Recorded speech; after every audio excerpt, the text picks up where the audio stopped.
The following presentation is brought to you by the Realm Network.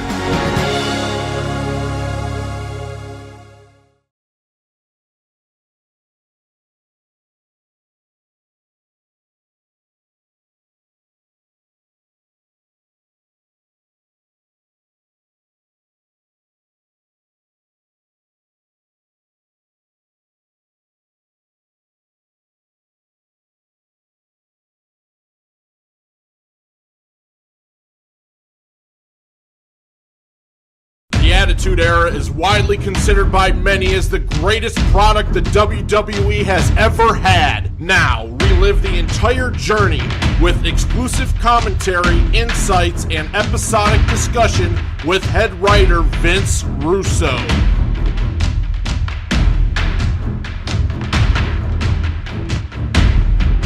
Hello, everybody. Welcome to Raw, What It Was Good For. Jeff Lane and myself are going to be looking at the May 18th, 1998 episode today. Bro, I understand why Vince doesn't want any part of me. I mean, I'm being honest with you, bro. I totally get it. Bro, there were points in this show, and this is the God honest truth, bro, where I had tears in my eyes. Like, that's how good it was. And I had tears in my eyes, and I was so proud.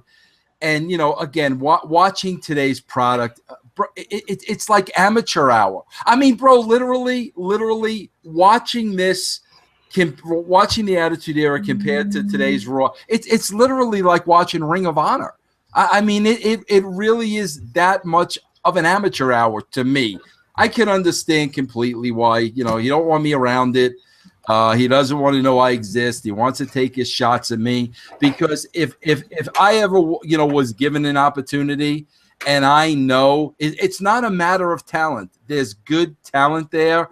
I know it could be as great as the Attitude Era again, but how would that make him look, bro? How would that make him look if the writer from the Attitude Era went back and was involved again, and all of a sudden wrestling's good again? So, like, I get it. All right, bro, let's talk about this episode from May 18th, 1998. So right off the bat, JR announces that the New Age Outlaws have to defend the tag titles tonight against Owen Hart and The Rock. Vince McMahon, Pat Patterson, Gerald Briscoe come out to the ring. Vince says after his devastating clothesline the prior week that Austin has suffered a mild concussion.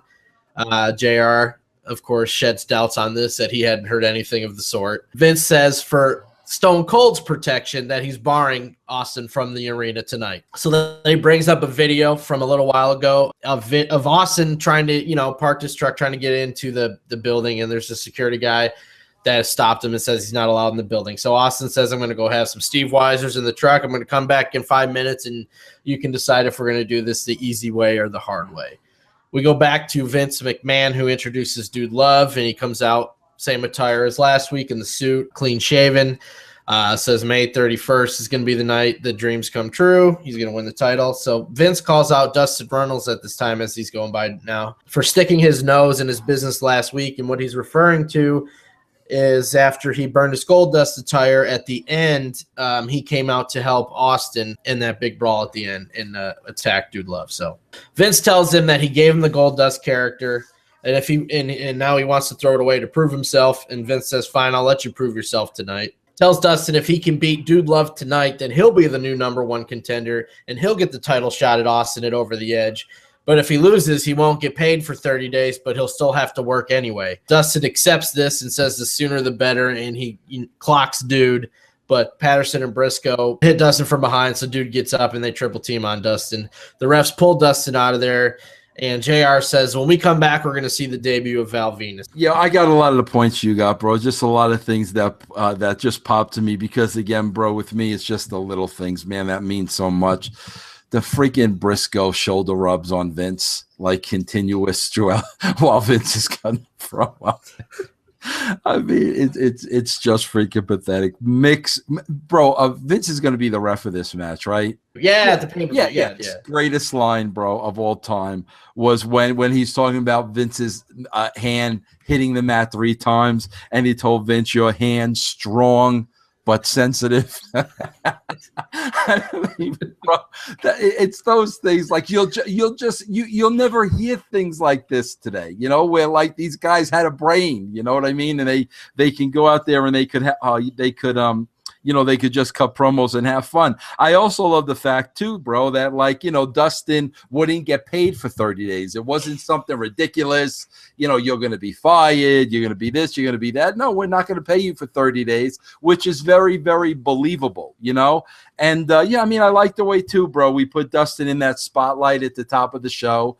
At the end of it, dude comes out on top, but it was still good putting him in that spot at the top of the show, giving him that rub. We see Jerry Lawler, and he opens a van door, and a person gets out that's underneath a blanket, like a ghost. So he walks with this guy under the blanket to the same security guard where Austin was trying to get in. So the guard thinks Lawler's trying to sneak Austin in under the blanket. So he looks under the blanket. He sees that it's not Steve Austin, and then he lets Lawler and this person in. So there's some good continuity there. How dumb would the security guard have been if he didn't even think, hey, wait a minute, is Steve Austin under there? I just told him he couldn't come in. I thought. Bro, do you remember who was under the blanket? Yes, I did, because I thought that was his debut. I didn't remember what happened last week. So, yeah, I did remember that. Bro, I did not have a clue who was under the blanket. I did not remember at all that was under the blanket. I popped, though, on a couple of things here. And it's the little freaking things, bro, that pop you. When are people going to understand that? Freaking Kramer's entrance in and out of Jerry's apartment. That's what pops you every freaking time. But there are a couple of things here. First of all, when Lawler tells the guy under the blanket to stay inconspicuous. Okay, meanwhile, he's walking around under a blanket, staying inconspicuous. And then, bro, Al was freaking phenomenal when he's on the phone. And the phone is on the outside of the blanket. Like I mean, that's what I'm talking about, bro. That is brilliant stuff. And again, that's not me. I'm not telling Al to put the phone outside. He's doing that on his own. Lawler is coming up with this line on his own. I think a lot of it had to do, bro, with the freedom they had to freaking improvise. Just have fun with it. Here's the situation, have fun with it. And I just felt with Al on the phone outside the blanket and staying conspicuous. So at this point, after they get off the phone, JR says that Lawler has secured protection for tonight. So next is the debut of Val Venus, and he's wrestling Scorpio. So I want to get your thoughts on that, Pop, because you really don't see that anymore with debuting people. But during this match, Michael Cole reminds us that Paul Bearer is going to prove that Kane is his son tonight. Val Venus wins the match with the money shot. So what's your thoughts on Val's debut? Well, first of all, bro, if people can't see here how the vignettes set the guys up, bro, compare Val Venus coming out in the Val Venus pop to Tyler Breeze. It's that simple. And they'll probably do the same thing with AJ and those guys. And why they don't want to go through the X work, I don't know. That was probably the loudest pop I ever saw of a brand new star, because we set it up beautifully. I love the fact, bro, that it was a competitive match, because it got Funk over. So I really enjoyed that they have a competitive match. It got Funk over. Bro, I think Val's video wall was like the best video wall ever done, with the rocket taking off and the hot dogs in the buns. That's all Kevin Dunn and his people. Okay, so security, again, the guy won't let Austin in. So Austin tells the guy that he made the decision to do this the hard way, and he kicks crap out of him, throws him into one of the doors. The guy's down, so Austin enters the building. Yeah. I think we went to commercial, came right back, and Austin came out to the ring. Bro, I mean, bro, when you talk about, Jeff, a roar of a crowd, the roar of the crowd, go back and listen to Austin. It was a roar of the crowd if you really want to hear what a pop is. Hello, brand members and airheads. You can watch me every weekend on the Weekend Freak Show, only on Vince Russo's YouTube, because there isn't anybody out there quite like this. Chantal Air is there. So Austin gets in the ring, and he says he's getting more pissed off each and every day with Vince trying to put the screws to him. So he calls out Vince, Pat Patterson, and Gerald Briscoe, and he wants to settle this once and for all. And he says they got 30 seconds to get out here, or he's going to destroy every $50,000 camera that Vince McMahon owns. So they come out to the stage, and Vince, who the hell do you think you are? Like, just classic right there. Austin wants a street fight against the three of them tonight. So Vince, I thought this was funny. He starts to charge down the ramp like he's going to kick Austin's ass, and then Briscoe holds him back. You know what I mean? But Vince says, in the interest of fairness, Austin's only going to get 2 out of the 3 because it wouldn't be fair if all 3 put knots in his head. Yeah. And he says that he won't tell them which 2 it's going to be. But prior to that, bro, he told Vince, here's the beauty of this. And, bro, Vince McMahon is such a different performer today. But, he's out there. He's 70. God bless him, But, Vince knew he was saying this and how corny it was and how the crowd was going to respond when he tells Austin.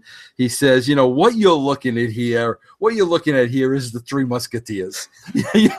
Bro, he just knows, the crowd is just going to, and, bro, listen, what's so funny to me? Because I know it because I was there. Bro, when Patterson and Briscoe were cutting their promos, Austin's laughing in the ring, and he's really laughing.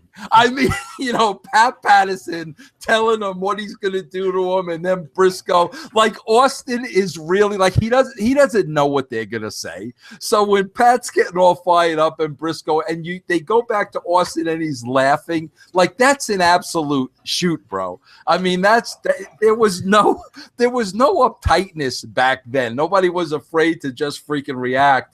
And, when Pat's getting fired up and Austin's laughing, I just thought it was phenomenal, bro. And it is because it perfectly fits with what's going on. I mean, the audience, I'm laughing listening to Pat Patterson say that, right?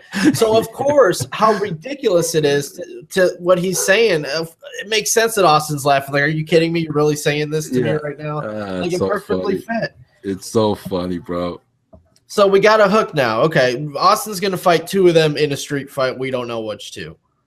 Next, we had another Edge vignette. Then again, Lawler is with the person under the blanket who is at the makeup chair getting makeup done. Right. And that was a legitimate makeup lady, too, just so you know. So Lawler tells him he's there to protect him. If you take care of me, I'll take care of you. Next is Sable in the ring, and she calls out Mark Merrow. And she says she wants to have an amicable split if Mark can be adult about this. So Mark Merrow pulls out a contract, and he says 2 years ago that Sable signed it, and it says that she has to do what he says and that he basically owns her. So he orders her to get in his corner because he has a match right now. Bro, if you go back and look at this, you will see the organic Sable chant. The Sable chants are deafening. So it's Mark Merrow versus Terry Funk. Sable is arguing with the ref, accusing Merrow of cheating and breaking the rules. While this is going on, Merrow goes over there to try to get the ref because he's got Funk covered. But then he goes over there, gives Funk enough time to come back and hit him with his finish. And Funk goes over 1, 2, 3 because Sable stuck her nose in his business. From there, we go to the back, and the security is looking for, not security called the cops, who are looking for Steve Austin. Now, so as you could see, we're following up every single little detail. There was a nice little cameo there by a former WWF tag team champion, Tony Grea. So they come back for the commercial, and police are still looking for Austin, and they check under the blanket to see if Austin's under the blanket. It's just little things like this. We're continuing the stories throughout the night. You know what I mean? Intertwining things too, which is always so good. The police are looking for Austin. Okay, well, let's throw the Lawler and the blanket guy story into this as well. Just keeps thinking in everybody's mind. I just like stuff like that. So next is the LOD, who come out without Sonny against the DOA, and it's going to be Chains and Skull. So again, we have 8-Ball, who comes from the crowd, pulls a switch with Skull to get the win. So Kevin Kelly tries to get an interview. Animal says they want a 6-man next week, and don't worry about who their partner will be. So it's going to be LOD, put in the challenge. They'll have a mystery partner against all 3 of the DOA guys. Bro, I love the spot. Like, I was watching this, and this was sloppy, and there were definitely like some missed spots and all. But the cool thing about it was JR called it. Like, he pointed it out rather than like just ignore it. He pointed it out. They seem out of sync, blah, blah, blah, blah, blah.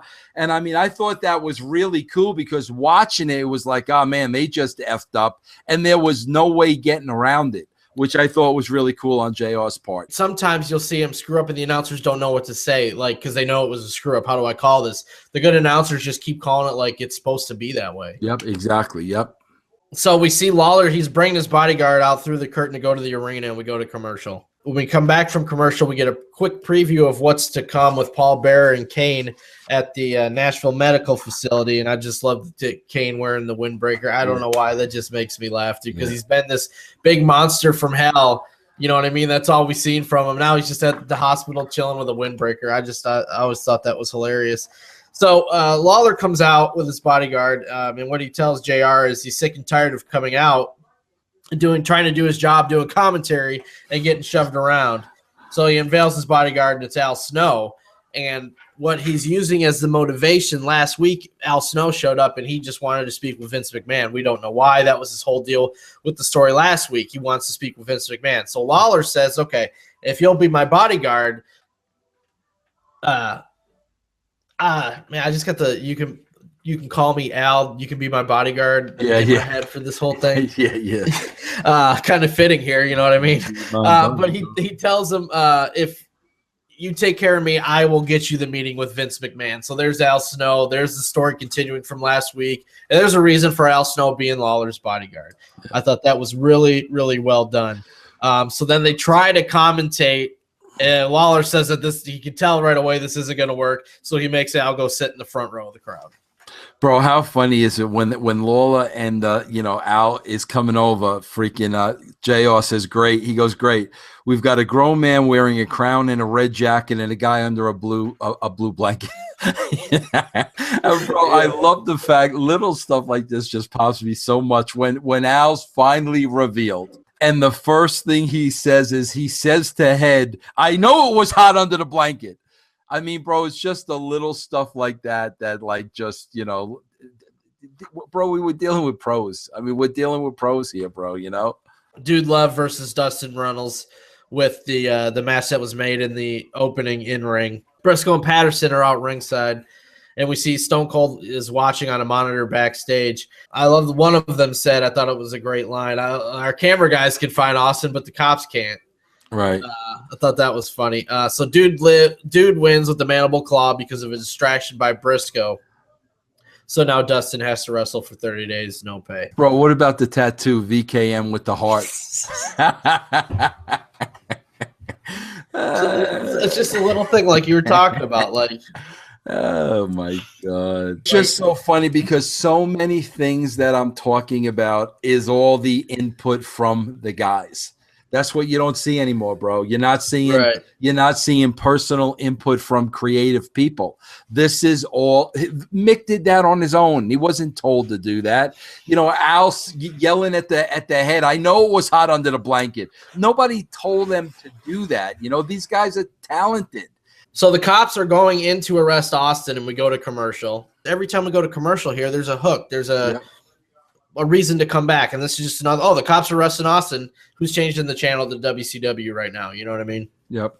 So we come back from commercial, and the cops have Austin, and Vince is taunting him. So Vince is mouthing off, and he says the only regret he has is that he won't have a chance to whip his butt in the street fight, and the cops take Austin out. Headbangers versus Kai and Tai. And there's a point in the match, ref loses control, and all three of them are in there. I don't remember which headbanger it was, but they're all stomping on the one headbanger. So Bradshaw and Taka run in to get to assist the headbangers, but it causes a DQ. Kai and Tai wins. But this is also continuing the story from last week with Kai and Tai and Bradshaw and Taka. So Kai and Tai runs off through the crowd. Yep. Anything on this or the Austin segment prior? No, because I think we again end this one with Austin's in the cop car, right? Yeah. Next is Austin. He's in the back seat, just sitting there, and you see Vince and Patterson and Briscoe talking to the cops. We go to commercial. Kane, we see him getting the blood drawn, getting his DNA tested. Paul Bearer hates needles. Thought that was great. JR was making fun of him. I mean, it's just they make the whole thing more entertaining than it already is by what they say. You know what I mean? And Bruce did those too, bro. So I want to give kudos to Bruce. He was getting the DNA, Bruce. So Bearer says, we're going to show the world that I'm Kane's daddy. So we don't know if he's telling the truth or not yet at this point, but we know that he's got the results. So next is the tag title match, New Age Outlaws versus The Rock and Owen Hart. We get a DX promo before the match. Bro, you can literally see what fun they're having because the audience is so into it. Road Dogg is having a blast. Bro, you hear so many times, you feed off the audience. That's why there's a home field advantage. You can, the people are going crazy for DX here, and you can tell the fun that they're having. When the Nation comes out, there ends up being a huge brawl.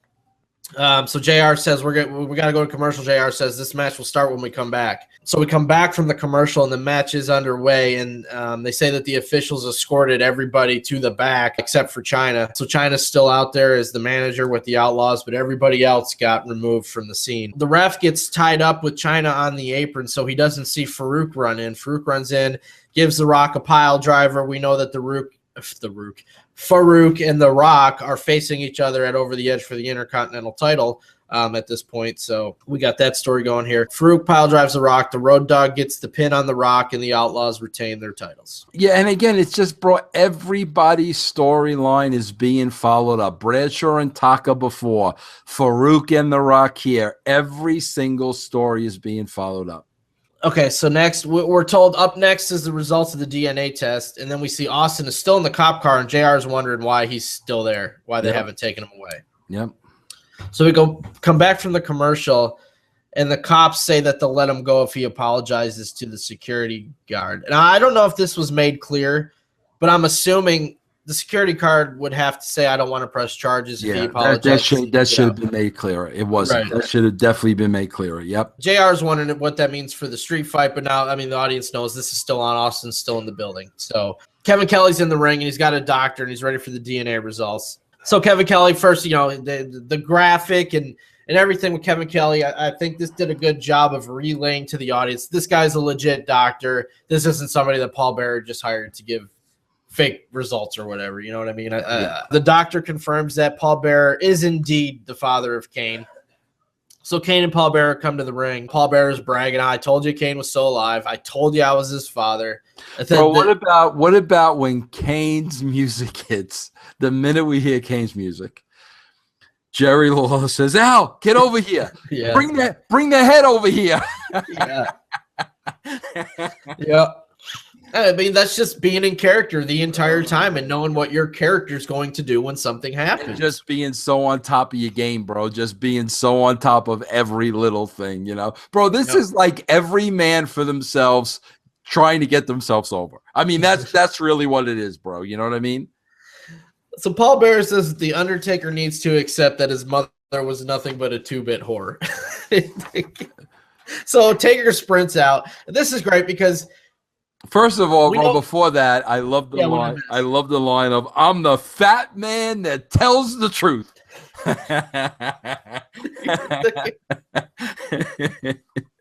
Yeah, and no gong, no nothing, bro. Here comes Taker, no lighting, no nothing. Boom, Paul Bearer just called his mother a whore. He's out there ready to kill this guy. So he choke slams Kane. Then he starts beating the hell out of Paul Bearer. But Kane sits up, so stops Undertaker from beating on Paul Bearer. He choke slams the Undertaker. Then Kane and Paul Bearer are both putting the boots to the Undertaker. Vader runs in for the save, and he fights with Kane. We know Vader versus Kane at the upcoming pay-per-view. Loser loses their mask. Undertaker chases Paul Bearer up the ramp. Vader gets he knocks Kane out of the ring, and Kane walks off. We go to commercial. Bro, when this segment ended, bro, honestly, You got to go. The place was in an absolute frenzy. It was an absolute frenzy when I think the last thing we saw was Kane hauling it in the back because he knew Taker was after Paul Bearer. That's why he's trying to get back there. But, I mean, the people were in an absolute frenzy, bro. It was unbelievable, man. We go to commercial, and JR wants to know, he's asked, is the street fight next? So there's your hook. We're back live. You see Austin lacing up his boots, and Patterson and Briscoe come out, and they're wearing Briscoe's wearing a Briscoe Body Shop shirt, and Pat Patterson's wearing a first Intercontinental Champ in Rio de Janeiro shirt. When JR says that Patterson works at Briscoe's Body Shop part-time and does rear end work, like, are you kidding me? Are you kidding me? Bro, you know what's so funny about that? He says that line. Yeah, he goes down and does part-time rear end work. And then when they did the what house did they do on the network? Legends House. Yeah. When Pat came out of the closet, like, oh, it was a big secret. It's like, are you freaking kidding me, bro? It was a big secret. Somebody should have told JR that, bro, you know? Yeah, but I mean, that was absolutely hilarious. Tony Chimmel announces that Sergeant Slaughter's the guest referee. So here's another surprise. So they show Al Snow ringside, and you see a fan next to him wearing an Austin mask. Bro, you know, bro, you know what people miss? Like, this is like the littlest things. Like, today's wrestling fan would never get this. You know, Finn Balor and the Bullet Club are going to rule the world. Okay. Bro, for 2 weeks, Al is trying to get a meeting with Vince McMahon. He's sitting right freaking next to him. But that's purposely done. That's not done by chance. That the whole 2 weeks, I want to see Vince. I want to see Vince. And Al's sitting there while this idiot with an Austin mask, he's sitting right next to him, bro, you know? Bro, what about when JR says, I used to really admire Gerald Briscoe? Bro, you had 3 old 50, 55 and over year-old men in there just bumping their rear ends off of Austin. I thought that was absolutely positively great, bro. Pat setting himself to take the balls on the rope. I mean, like, it was just absolutely phenomenal, man, you know? Yep. And you see right off the bat that the fix is in. I mean, if you didn't know what Slaughter being out, but Slaughter's kind of been, even though he's the commissioner, he's been doing some babyface things. This is kind of the first time where it's established that Slaughter's going to do Vince McMahon's bidding as well, whatever he wants. Yeah. So, you know, Austin flips him the double bird and turns around and Slaughter, you know, clobbers him to start the match. Bro, the best thing maybe the whole entire show is when Patterson goes in his pants for the foreign object. And JR goes, what's Patterson doing? And Lawler says, no telling. Like, are you freaking kidding me, bro? And bro, how long was Pat going to keep his hand out his freaking hands, bro? Yeah. I mean, come on. Slaughter tries to put the Cobra clutch on Austin, but Austin gets out of it, gives him the stunner. So Dude Love runs in, and he brawls with Austin ringside. This fan with the Austin mask jumps the rail, takes down Dude Love first, and then he picks up a chair and hits Austin with it. Takes off the mask. It's Vince McMahon. Bro, I had no idea it was Vince when they showed the Al Snow shot. I completely forgot. I had no idea, bro. So we got when Vince came over, that's when I literally had tears in my eyes because I'm like, how freaking good is this? That's Vince. You know, I completely forgot all about it, bro. You know? Bro, can you imagine me at this time, because Ed's not there yet, but I'm selling this to Vince like, yeah, Vince, and then we're going to put an Austin mask on you. You're going to sit in the front row. Yeah, I mean, I had to freaking sell this to him, bro. You know what I mean? And he did everything. You know what I mean? Yeah. But that was awesome, bro. You know. So he takes off his mask. Crowd realizes it. Gets a very good reaction from the crowd. This allows, after the chair shot, allows Dude to get the mandible claw put on Stone Cold Steve Austin, and bro, freaking JR is going crazy at the end, bro. I mean, it was complete havoc. You know, at the end of this show, JR at his absolute best. And again, Jeff, it's always like you say, like, how am I not going to tune in next week? But yeah, I mean, another one go off the air hot with the heels on top of Austin again. How many weeks in a row, bro, have we gone off with heel heat on Austin? How many weeks? And you're seeing why every single week, why this ends up exploding into 6 ratings and the highest Raw rated stretch of all time.